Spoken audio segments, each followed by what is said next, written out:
This is Brad Keithley, Managing Director of Alaskans for Sustainable Budgets.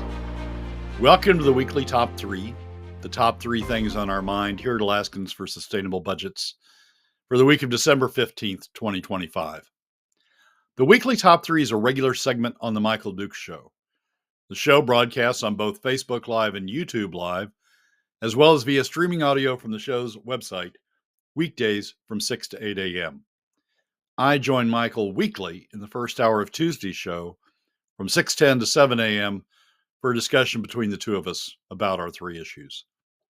We post the podcast of our discussion following the show on the Alaskans for Sustainable Budgets Facebook, YouTube, SoundCloud, Spotify, and Substack pages, also on the Alaskans for Sustainable Budgets website, as well as the project's page on national blog site, medium.com. You can find past episodes of the weekly Top 3 also at the same locations. Keep in mind that in addition to these podcasts, during the week, you can also follow and participate in the discussion with us of these and other issues affecting Alaska's fiscal and economic condition by following us on the Alaskans for Sustainable Budgets Facebook page and through our posts on Twitter. This week, our top 3 issues are these. First, we explain what the Department of Revenue's fall revenue forecast tells us about the future of state petroleum revenues. Second, we explain what the Office of Management and Budget's 10-year forecast tells us about the outlines of a potential solution to the state's never-ending fiscal crisis. And third, in our wrap-up to this, the last show of 2025, we do our annual Christmas Top 3. And now, let's join Michael. Let's dig into it. The weekly Top 3. It all begins with a simple message of what does the revenue forecast tell us about petroleum reserves and everything else? Let's get started, Brad. Well, there's not much in the governor's in the Department of Revenue's 10-year forecast to talk about. All of the detail that usually go into a strong analysis of what's going on with the state revenues wasn't included in the Friday release. They issued something like 3 pages of summary tables, so it's not the detail work on some of this stuff will come after the first of the year for the show at least. But there is a couple of things that you can take from the revenue forecast that are important. And it looks at petroleum revenue. Now, they don't have, the summary forecasts don't have royalties and production taxes and property taxes and corporate income taxes divided into the subsets. So you can't look in and see it, look under the hood and see what's causing these things to go around. But you can get some sense of what's going on with petroleum revenues. And the upshot of looking at petroleum revenues is the same as we've talked about all year. Petroleum volumes, oil volumes are going up. State revenues from oil are going down. And we've got a couple of charts that show that. Very good. Yeah, we're even on the same wavelength here. So this first chart shows by year both the oil volumes, the projection of oil volumes contained in the revenue forecast, and then that's the upper line, and then the projection of petroleum revenues, overall oil revenues, production taxes, royalties, corporate income taxes, and property taxes combined. And you can show that, as we've talked about on the show throughout the year, there's this huge divide between what's going on with production volumes and what's going on with revenues to the state. Production volumes are escalating. I think this year's forecast shows an increase in excess of 30% between the base year, which is now FY25, and the farthest projection year, which is FY36, shows an increase of something like 30% in petroleum volumes, but shows revenues from those petroleum volumes as down through 9 of the 10 years, below the 2025 base year, a negative number from using the FY2025 as the base.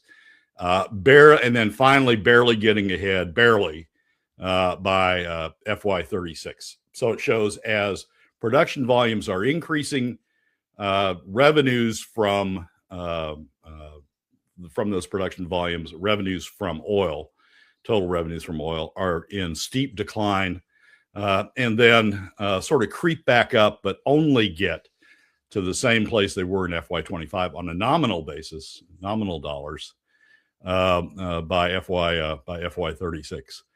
The line below the red line is the nominal dollars, petroleum revenue.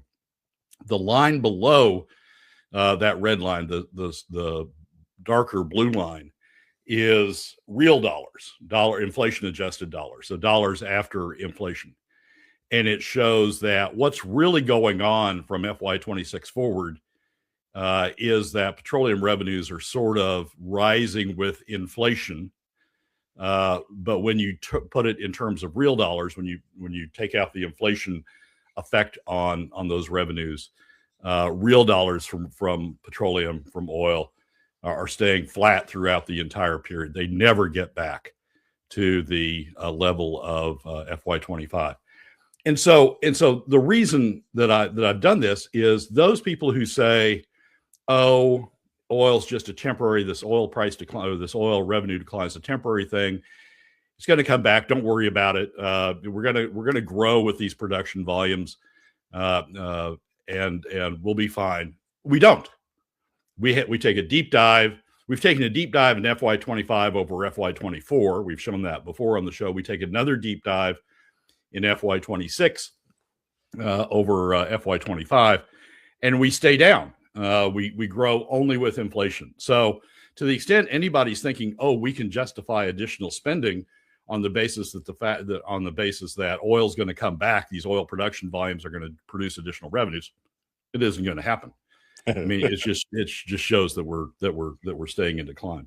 This looks like another K chart, Brad. I mean, it's a K chart where they're getting all the revenue and the production and the monies, and we're taking it in the keister on this on the lower side. Yep. The second chart is in response to what some people, to defense some people make.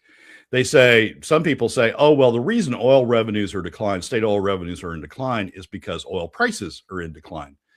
There's a way of adjusting for that to take out the effect of oil price in the analysis, and that is to do petroleum revenues, state petroleum revenues, as a percent of gross revenues. So whatever the oil companies are getting, whatever the oil volumes are attracting in terms of revenues, as prices go up or prices go down, that's sort of the baseline. And the calculation then is, what is the state getting as a share of that overall gross revenues? And that's what this analysis does. And it shows that state production taxes, or overall state revenues, petroleum revenues, corporate taxes, production taxes, royalties, and property taxes, that the states, it shows it as a percent of the gross revenues that the oil companies are receiving for total production. And it shows that's in decline.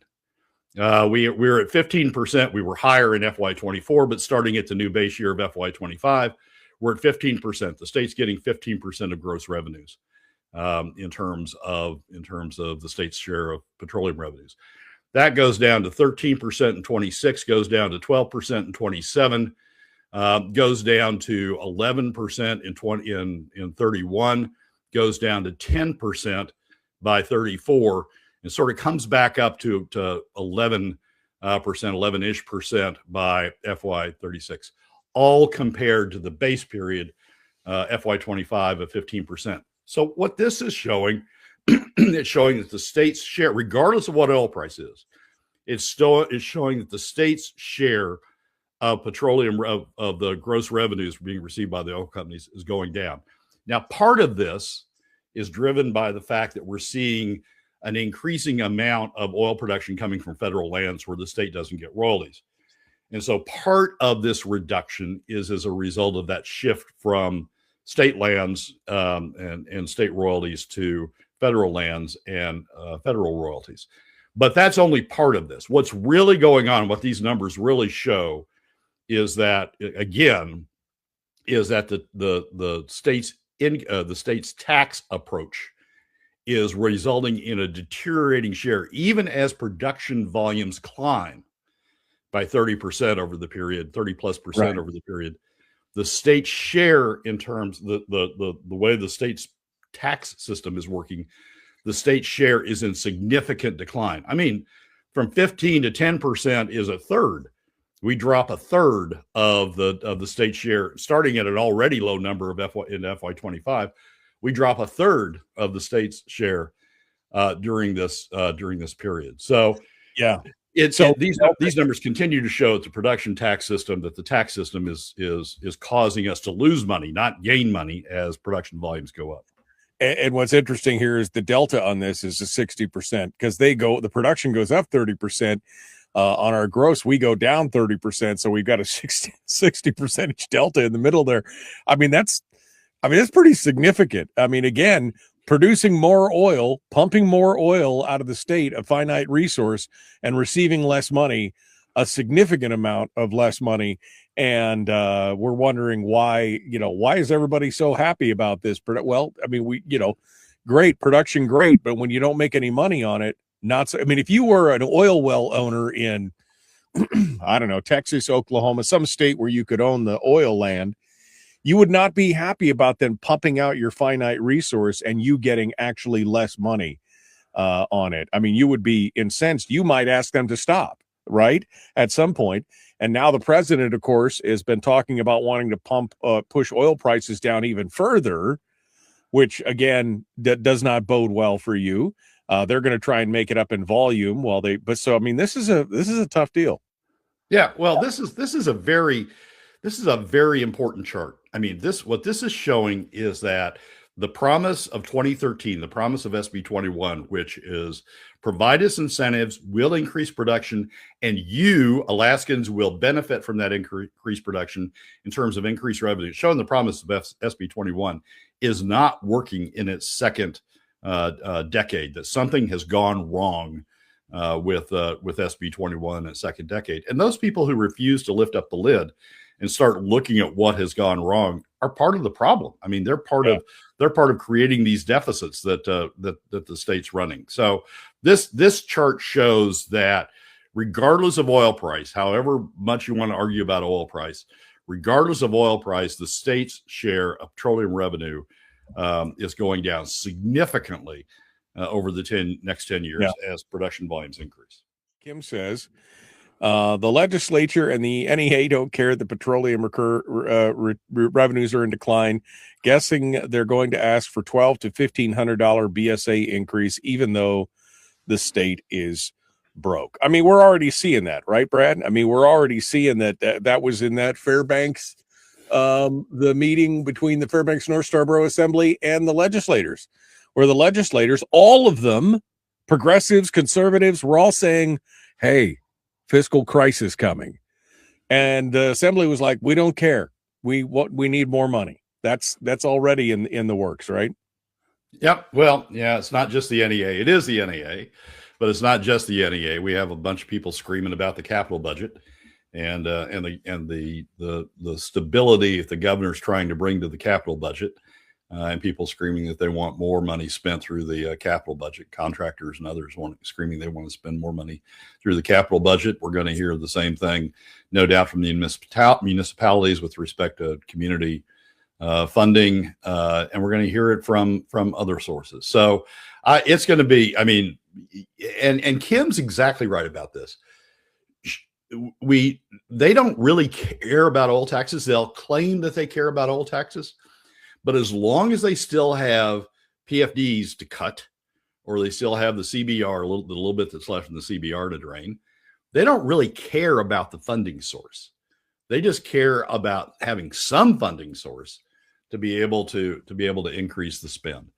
And so it's you would think that you would get people to be concerned about the fact our oil tax system is now broke.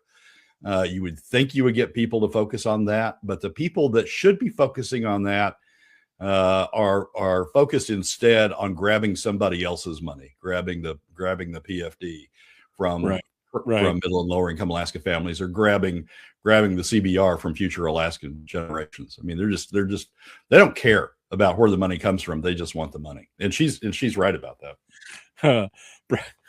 Frank, don't blame the messenger, Frank. Frank says the holiday edition with a report we just received is the Scrooge on? Is Brad the Scrooge? No, I mean, you can't kill the messenger on this. I mean, this is just the truth as we see it, the truth laid bare. We got about 2 minutes here, Brad. I don't know if you want to take some time during the when we're back on the radio or not, but the governor's budget. I mean, again, delivering another budget that's only balanced through savings, which I don't think fulfills the letter of the spirit of the constitutional mandate. You can't just say, oh, we've got money in savings, so I'm going to spend more than we take in revenue and call it balanced. That just doesn't seem right. Yeah, it's a statutory mandate, and so everybody just ignores the statutes anymore.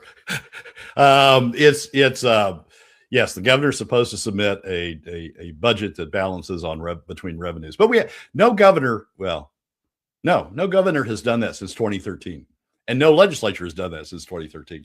We got into this great debate. People got into this great debate on Facebook, claiming that Dunleavy had set some new low bar by using savings to plug in and say he had a balanced budget, and claiming that it was a balanced budget. People were saying, it's not balanced, you're using savings. Crap. That's what the legislature's done continuously since 2013. Right. Dunleavy isn't setting a low bar. He's following the low bar set by the Parnell administration, then the Walker administration, and now his prior 7 years. It's one continuous bar from that entire period forward. No one's tried to balance the budget. Yeah. Continuing now, the weekly top three. Number 2. What the OMB's 10-year forecast tells us about our fiscal options. They seem to be few and far between at this point. Brad Keithley, Alaskans for sustainable budgets. Come on, Brad, leave me with some good news at the end of this year. What It's like rolling the dice, right? Come on, 7 or 11. Yeah, but the dice are loaded. That's the problem. They don't belong to me. They belong to the dealer, and they're totally loaded, and I'm going to roll it, and I keep hoping.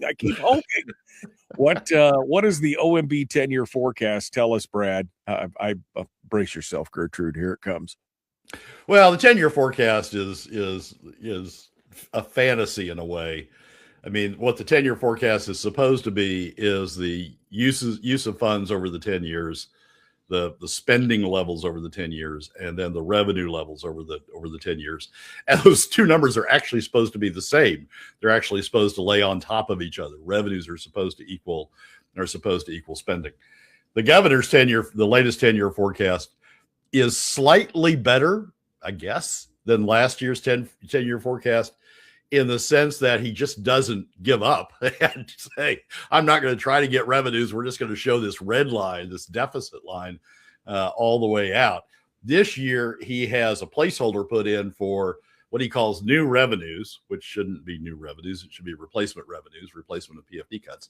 But he has this placeholder put in that instead of showing deficits of $1 billion plus throughout the 10-year period, he's showing these additional new, yet to be defined replacement revenues of $1 billion plus throughout the year. But I took a look at the numbers and see something in them that I think is good news. But then some would say I have a perverted sense of what is good in these things. But I saw some good news in here. All right, so this chart is. The red line is the spending line that's included in the governor's 10-year forecast. Now, that spending line escalates at less than inflation. So the governor is already including some spending cuts. It escalates at about 1.9% compared to assumed inflation of about 2.5%. So the governor is including some spending cuts already in the red line, even though it's going up. On a real basis, if I did this on a real basis, inflation adjusted basis, the line would be stabilized and going slightly down over the period. But on a nominal basis, it's going up. And then I've got two blue lines. The lower blue line is the governor's projection of revenues from traditional sources, but not including his phantom new revenues. It's the projection of revenues from traditional sources plus the portion of the POMV draw remaining after the statutory PFD. It is the revenues of the traditional revenues plus the remaining portion of the POMV draw at the statutory PFD. So it's what he's really including for revenues against that spending line. And the deficits are huge. I mean, these are the deficits that show up in the 10-year plan. And the deficits that show up from the lower blue line are the numbers at the top of the bars at the bottom. So $1.5 billion in 2027, going up to $1.9 billion in FY30, coming back down a little bit and ending the period in FY26 at 1.578 or $1.6 billion. 2036, right? Right, 2023. I'm sorry. Those are the deficit numbers that the governor is showing at the statutory PFD. So I played with it a little bit, and I said, okay, instead of a statutory PFD, let's assume POMV 50/50, which I think is a fair assumption of a landing point for a comprehensive fiscal plan. It's the number included in the 2021 Legislative Fiscal Policy Working Group comprehensive fiscal plan. So let's assume POMV 50/50, and that cuts the deficit surprisingly. And this will show you a little bit how the statutory PFD is a little bit distorted, but that cuts the deficit by about $500 million on average over the period. The resulting deficit is the solid red bar, the solid as opposed to the light colored red, the solid red bar at the bottom. And it shows instead of a deficit of $1.5 billion, $1.53 billion in FY27, it shows a deficit of $1.16 billion. That's the deficit if you assume the PFDs at POMV 50/50. And then it goes up to $1.2 billion in FY30, but then by FY36 comes down to $1 billion, $1.007 billion. So POMV 50/50, some people don't think of it as a big step, but it's actually a huge step in terms of helping to solve the deficit. It's helping to resolve the state's fiscal situation. And as I say, it's a step that was included in the the 2021 Legislative Fiscal Policy Working Group's recommendations. If you look at FY36, just at the far end of the bar, just to sort of see how this projected plays out at the end, what you've got is some spending cuts in real terms, in terms of holding the growth of government at less than inflation, some spending cuts in real terms by FY36. And then you've got, and then reducing the deficit by going to POMV 50/50 reduces that remaining deficit by a third. It reduces it from $1.578 billion to $1 billion. So you got $500 million. You need roughly $1.5 billion by FY36 to get the budget truly in balance. You got a third of it by going from statutory PFD to POMV 50/50. As we've talked on the show, another $500 million of that, half of the remaining, would be from oil tax reform. Could be from oil tax reform, getting the state back where SB 21 originally put it in terms of share of gross revenues, which really ought to be the standard that we're looking to in terms of how we're judging the success of an oil tax structure. And so another $500 million from oil tax reform, maybe a little bit more if you close the subchapter S corporate loophole, the corporate S loophole, maybe a little bit more than 500 million, but about $500 million, let's say, from oil tax reform. So now you've got just a third. You got $500 million remaining. And if you close that through broad-based taxes, that's about 1.25% of adjusted gross income, projected adjusted gross income over the period. Not huge. I mean, it's not nothing, but it's not these huge tax numbers that some people bandy about. The huge tax numbers that some people bandy about are to close the entire deficit through personal taxes. But if you close a third of it, if you close 500 million of it through POMV 50/50, and you close 500 million of it through oil tax reform, you've only got about 1% left, percent of adjusted gross income, Alaska adjusted gross income, including non-residents. You've only got about 1% left to close the remaining loophole. So I think the good news out of the year is this is within our grasp. The fiscal, don't groan. This is good news. No, go ahead. I'm sorry. I didn't mean to. Go ahead. I'll have my say at the end because go ahead. The good news is that the resolution of our fiscal situation is within our grasp. It's only about a third. It's a third going from the statutory PFD to POMV 50/50, not from looking at the intent of Governor Hammond, the original intent of Governor Hammond, not a big step going from the statutory PFD to POMV 50/50. About a third of it from restructuring oil taxes or redirecting oil taxes back to the original intent of SB 21 in terms of the share, the gross revenue share that the state would get out of production, sort of following the production up and getting the state share out of that, about $500 million. And then $500 million remaining to be closed through other means. And people can come up with, maybe we can tariff things, but people can come up with other ways to close out remaining $500 million. But plus or minus, it's going to have an impact of about 1.25% on Alaska adjusted gross income. And I think that's a good thing. The reason I think it's a good thing is to put that at the margin as the marginal source of revenue is it gives all Alaskans a reason to put the brakes on spending. Right now, when we use PFD cuts as a marginal source of revenue, non-residents, the oil companies, the top 20% don't have any reason to push back on spending because they don't pay any share of it. Right. But if you spread the burden, and 1.25% is a good way to do it. If you spread the burden evenly across all Alaska families, they see that if they don't put the brakes on spending, that 1.25% could go to 1.5%, could go to 2%, and keep on going up. And so that creates an incentive, to go back to the beginning of the show, that creates an incentive for them to put the brakes on spending. An incentive we don't have now. Right. Incentives we don't have now to put the brakes on spending. So I think at the end of the year, I think this is good news in terms of we can see a path to get to a resolution of the fiscal situation. I love your optimism.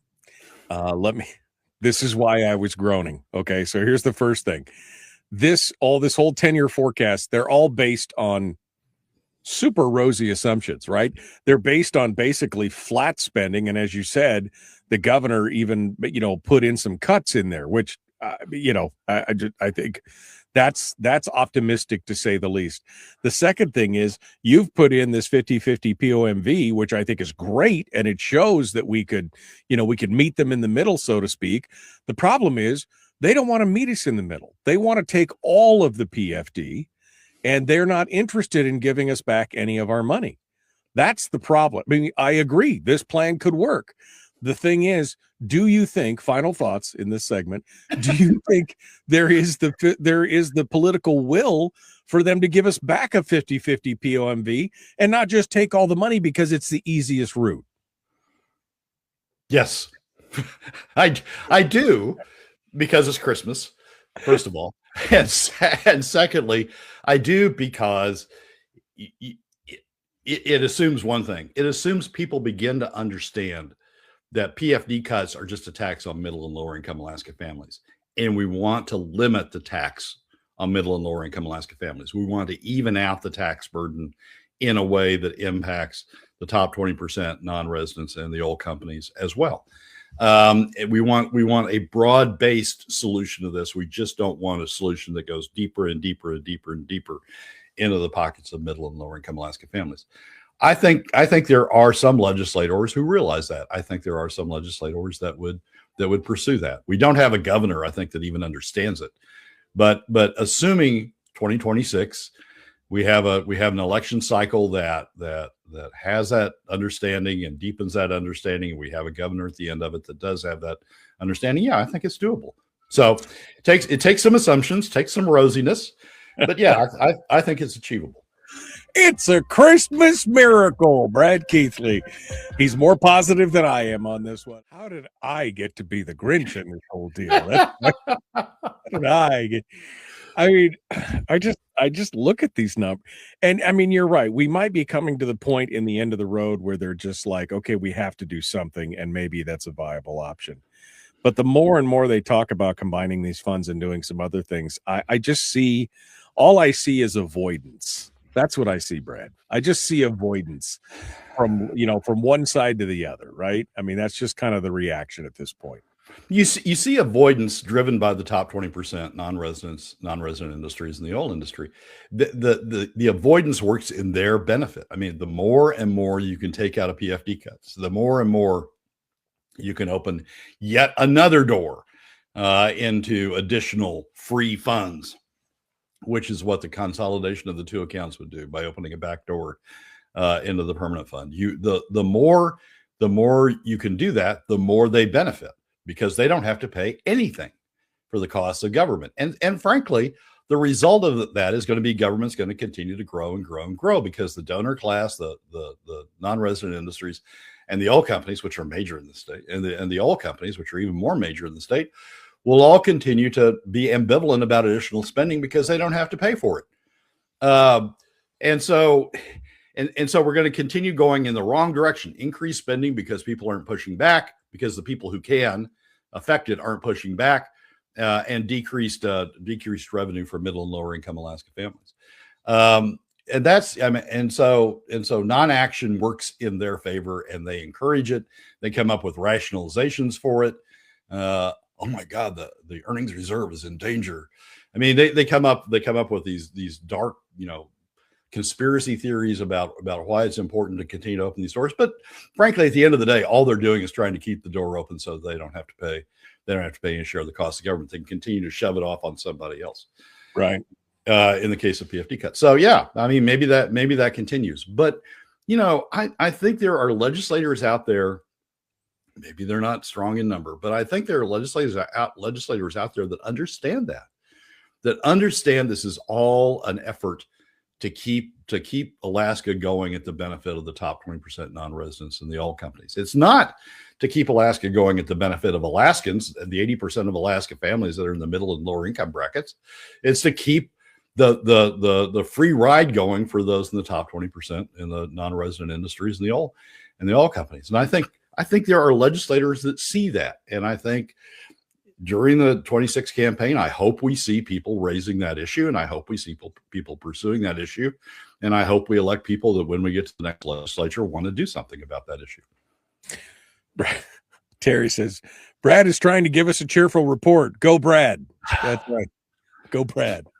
I end up being the Grudge. I hope you're right, Brad. I really do. I just, I'm a student of history, and from what I'm seeing right now, politicians, they never learn until the wheels come off the bus, and then they're shocked. I tell you that this is where we ended up at. I mean, that was Lyman Hoffman, which was just hysterical. Somebody sent me a seniority report the other day, a seniority report in the legislature. Lyman Hoffman has been there longer than my marriage, right? 38 years. He's been there longer than some people that I know have been alive. And all of a sudden he's shocked, I tell you, that there's a deficit. Where did this come from? I mean, it's just, it's I can only hope. I can hope at this point, Brad. I'm trying to believe that it's a Christmas miracle. I guess we'll see. Michael, the thing that encourages me is it's simple. A third. I mean, the numbers, assuming that you would have Dunleavy's spending curve, assuming that he holds that he and subsequent legislator or he and subsequent governors actually hold the deficit or spending it at inflation. Assuming that, it's a third. It's a third POMV, 50-50. It's a third getting oil taxes back to where we were told in 2013. And it's a third, a little bit of a share, 1.5%, 1.25% of adjusted gross income from Alaskans themselves to pay for their own government. Shocking, I tell you. But a little bit from Alaskans to pay for it itself, turning that into the pushback that people would then push back on spending. It's doable, and it's a third, a third, a third. I think it's that simple. When you look at the 10-year forecast and you look at the numbers and you take it out, it's that simple. And hopefully that simplicity will resonate with people. I mean, I don't know if anybody's watching you. I mean, because a third, a third, a third sounds pretty good. But again, that's assuming that they want to not just consume all the revenue in the room, and they actually want to give us back a portion of the PFD that is ours to begin with. But we'll see. We'll keep the positivity rolling here. The final weekly top three for the year concludes, and Brad's put on his Santa hat because he's trying to get into the spirit. I think every time I ask him to do this, he just gets terrified. He's like, "Well, why?" Talking about numbers and all the politics and that stuff, that's easy for Brad. Talking about Christmas, man. So, Brad, the weekly top three, your number three for the weekly top three is Christmas memories and Christmas stuff. And yeah, and I'll admit it, you are the Christmassy guy today. I've been more of a Grinch than you have. So ho ho ho. What's number three of the weekly top three here? Well, this year I decided to do a top three of Christmas, Christmas memories or Christmas future or just Christmassy stuff that I've learned over my period of time here around on the earth. And so I thought that would be my top three this year. That would be my Christmas segment this year. Nice. Ho ho ho. Ho ho ho. All right. So number one is family. What I've learned over the course of my years, and I didn't learn it until later in life, I got to admit, is family is important. You know that. Others certainly know that on the show. It's been something that has sort of caught up with me over the years. There have been Christmases that I didn't come back to Illinois to see my family, see my mother. Or when he was alive. My father, there were years when, I was working on something that was way too important to spend the time to come back to see them.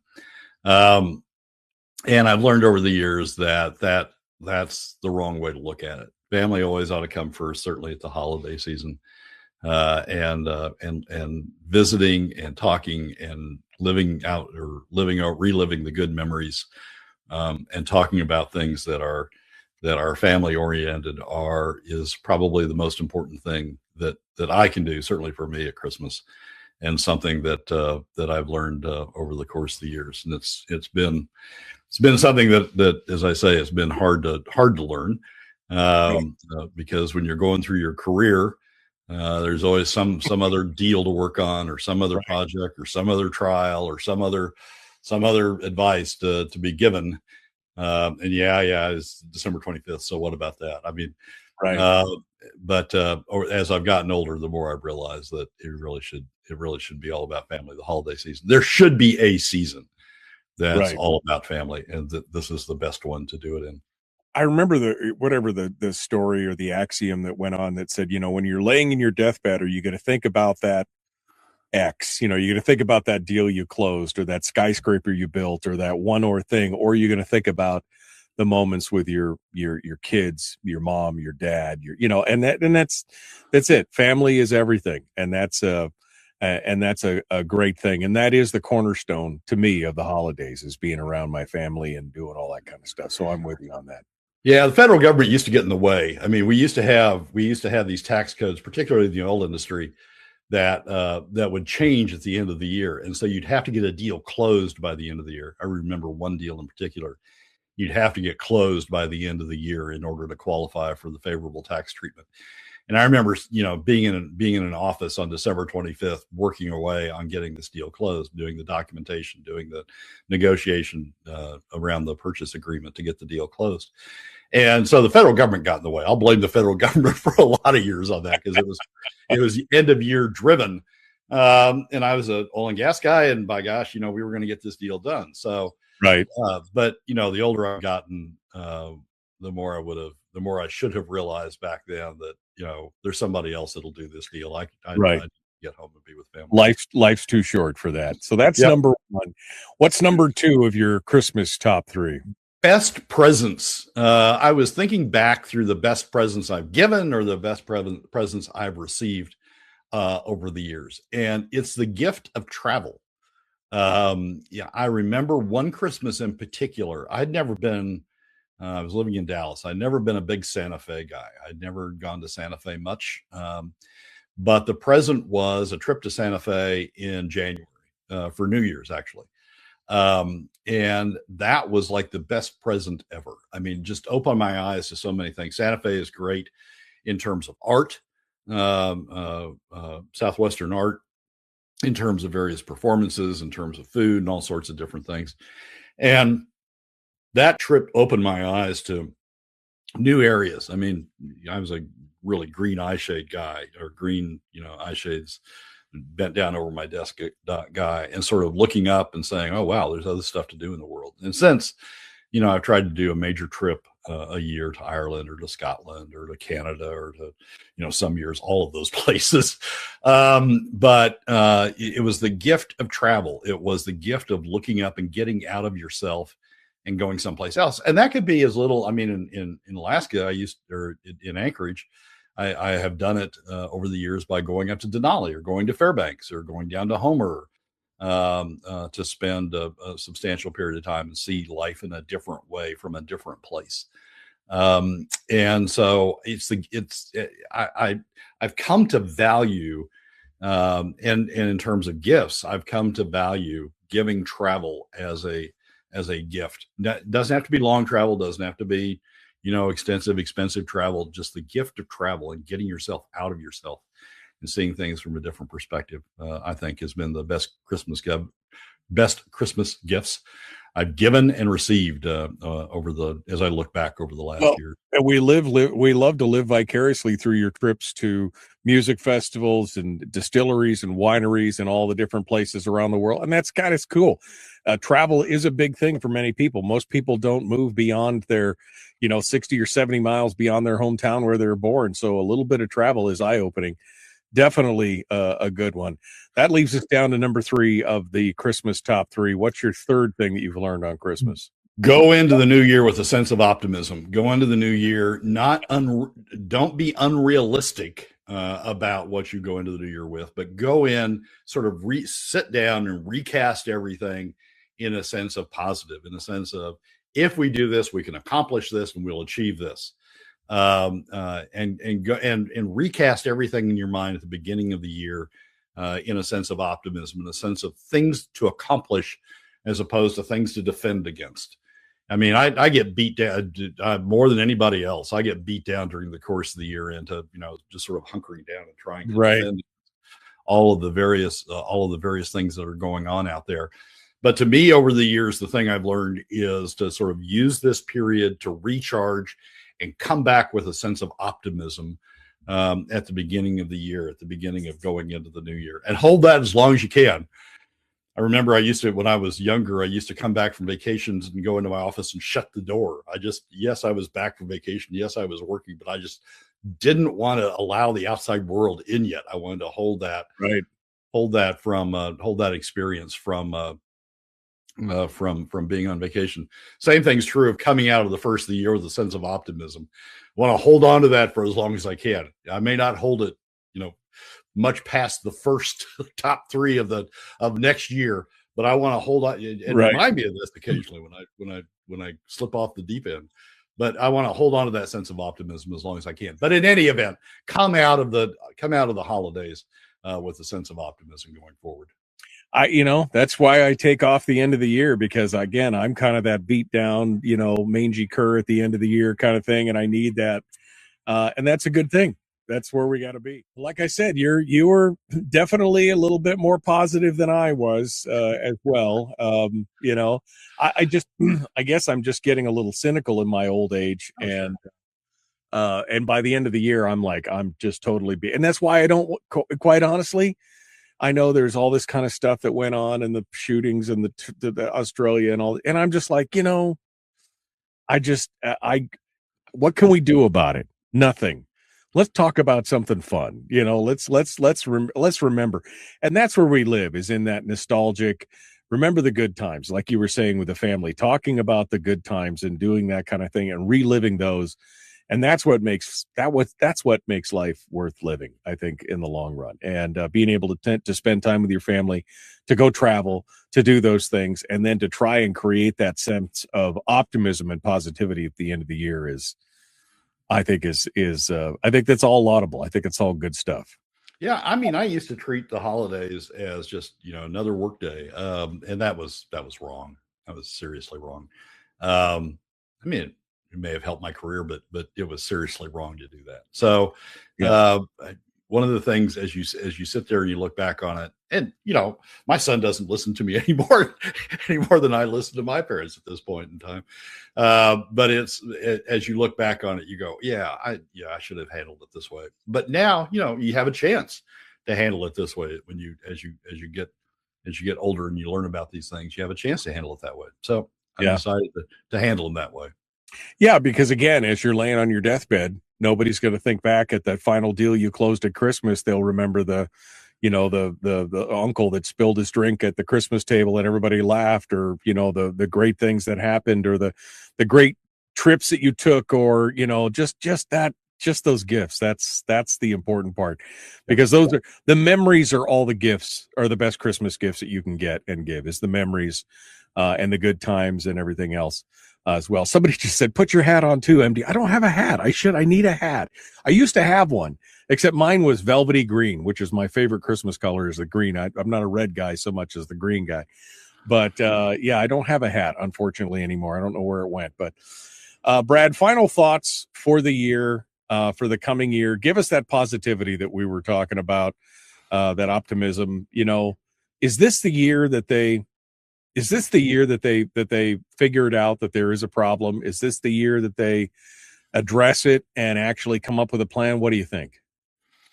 Well, I was reminded as I was traveling this weekend and dealing with my third snowstorm that was preventing me getting me where I wanted to go, that one of my favorite musicals is Annie, and one of the favorite songs is "The Sun Will Come Out Tomorrow." So, I'm now trying to start every day remembering that musical and remembering those songs. And life's not going to change that much between the two. If I'm dour and downcast, life's not going to be any different than if I'm upcast and optimistic. So as I come into the holiday season, I'm building up that optimism, and I hope Right. it lasts me through the entire year, until we're talking about it again this time next year. All right. Well, everybody is wishing Brad a Merry Christmas in the chat room, and have a good Illinois Christmas. I don't know how an Illinois Christmas, makes the difference, but it should be fun. And I hope you and your mom have a great Christmas time. She's 90. What? She's 90. Today's her birthday. Today is Today is her birthday, and she's turned 93 today. 93. So, Well, tell her that we here on the show wish her a very happy birthday. she And watches the show, Michael. So she's listening to you right now. Mother Keithley, thank you for bringing Brad into the world and allowing him to come over here and share his wisdom and with us. And not always joy, but it's not not all news is good news, and so sometimes we just have to deal with it. And we give Brad a hard time about the doom and gloom Tuesdays, but by golly, this is the kind of realness that we need on the show. It's why we've done it for 10 years, quite honestly. And I just wish more people who were in power, more people who were making decisions, were listening to what Brad and I have been talking about for 10 years, because Brad and I have predicted everything that has happened over that. I mean, right, Brad? I mean, the first thing we talked about in 2014, 2013 was, hey, if we don't get the spending on, and if we spend more than 3.9 billion at that point, we're going to be in trouble. And that's where we started. And it's just continually gone from there. We've been harping about this, and maybe one day people will actually listen to us, Brad. I don't know. Oh, I think they're listening. I mean, I get feedback that people are listening. They don't want to believe us, A, and B, it goes against their interests, so they just say they don't believe us. But but people are listening. Well, I hope they are. And maybe all we have to do is get enough regular people who are out there, who are out there just in the everyday people, get them motivated and listening, and maybe we'll get through it. All right, 1 minute, Brad. Final Christmas wishes for everybody. What you got here before we go? Oh, I wish everybody a great Christmas. I hope you're with family, and I hope that you've traveled safe to be with family if you don't live with them. And I hope that you have a sense of optimism when we come out of the end of the year. I hope that we hit next year on the ground running. We got a lot of stuff to do, a lot of stuff ahead of us, but I hope we're optimistic that we can handle it. A third will get us there in terms of the It's the rule of three. We use that on Fire on Friday all the time, but it's the new rule of three for the fiscal situation in Alaska. All right, Brad. Thanks for being such a good sport. Thank you for coming on board. I wish you a Merry Christmas. Tell your mom I wish her a Merry Christmas as well, and happy birthday. So thank you, Brad. Michael. Merry Christmas to you as well. All right. Thank you so much. It's always good to talk with you. Well, that's a wrap for another week's and indeed another year's edition of the weekly top 3 from Alaskans for Sustainable Budgets. Thank you again for joining us. Remember that you can find past episodes on our YouTube, SoundCloud, Spotify, and Substack pages, and keep track of us during the week on Facebook and Twitter.